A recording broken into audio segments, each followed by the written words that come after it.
Hey guys, Claak here, and today I'm going to be showing you what macros I use for my Feral Druid, and I think it will help you push that rating because it's definitely helped me. I couldn't even imagine pushing rating without the macros that I do have. And now that these macros are going to take a lot of key bindings, I don't expect you to use them all or even get used to them all at the start. It's going to take a while. It's going to take a while to make the key bindings or anything like that. It's just going to take a while.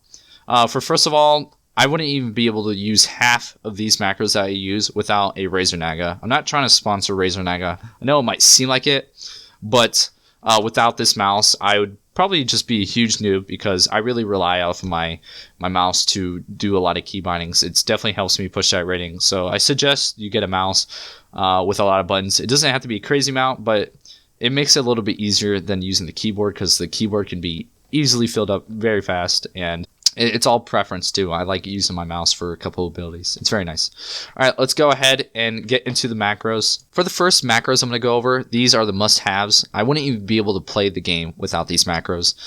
For the first one, the first must-have macro is bash, and you can actually go ahead and copy this if you want. I suggest you do.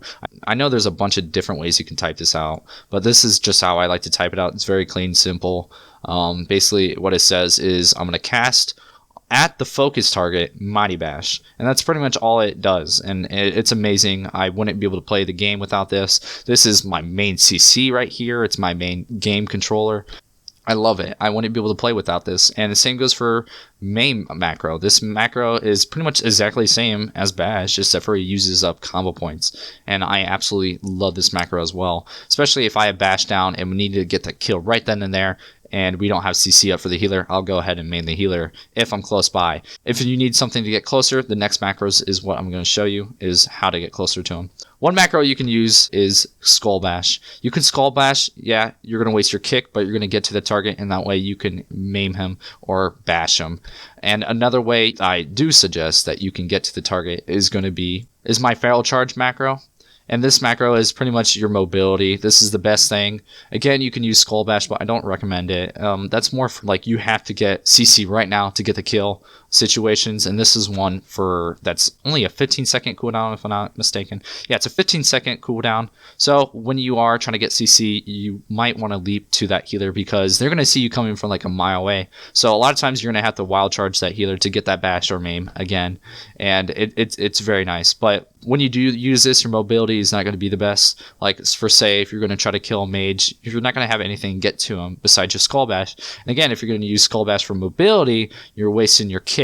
So there's a lot to it that comes to it. A lot of it is situational, whether it's going to be worth it or not. A lot of times you use it as a get to him is when you're about to get a kill, basically. So again, I like to use Feral Charge to get the CC on the healers like Bash and Maim. And the next must-have macro that you should have is the Spell macro. And basically this will get Hexes or Hunter's Wyvern Trap, or what else can it get? It can get bleeds and poisons. It can get a decent amount of stuff, but you should only use this macro for when someone's CC'd and something you can dispel. Now, here's the secondary macros that aren't really necessarily needed, one of which is the root macros. This is a peel macro, and that's what makes it like secondary. This is something for convenience. This is a good macro, but again, this isn't a must-have macro, but it does help you.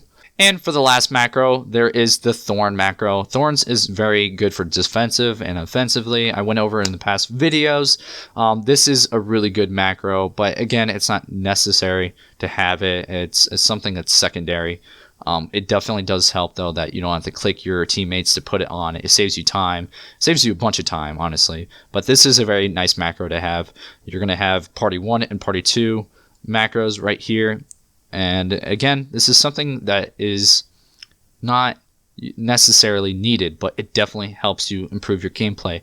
You'll notice a huge difference if you start using my macros right here. Again, it's going to take a while to get used to these macros. It's going to take up a lot of key bindings. It's going to take a lot of work for you to get used to this. As always, guys, I hope this video has helped you. If so, hit that like and subscribe button. It really means a lot to me, especially the subs. I love seeing those subs. I look at my channel every day to see if I get subs, and I'm like, hell yeah, every time. I'm not even kidding you. Every time I get a sub, I'm like, Fuck yeah. I wake up every morning. I check my channel, see if I got more subs. I check my channel to see the views. It's almost obsession. It's bad. But I love it. Doing YouTube for me is very good. I love it. I'm happy some of you guys enjoy the content that I produce. As always, guys, I stream every day at 8 p.m. Eastern time to 10 p.m. So I stream about a good 2 hours. I know a lot of people don't think that's long, but I think that's a good time for me, and I really hope to see you guys there tomorrow. As always, get out there and pull some nubs. Peace.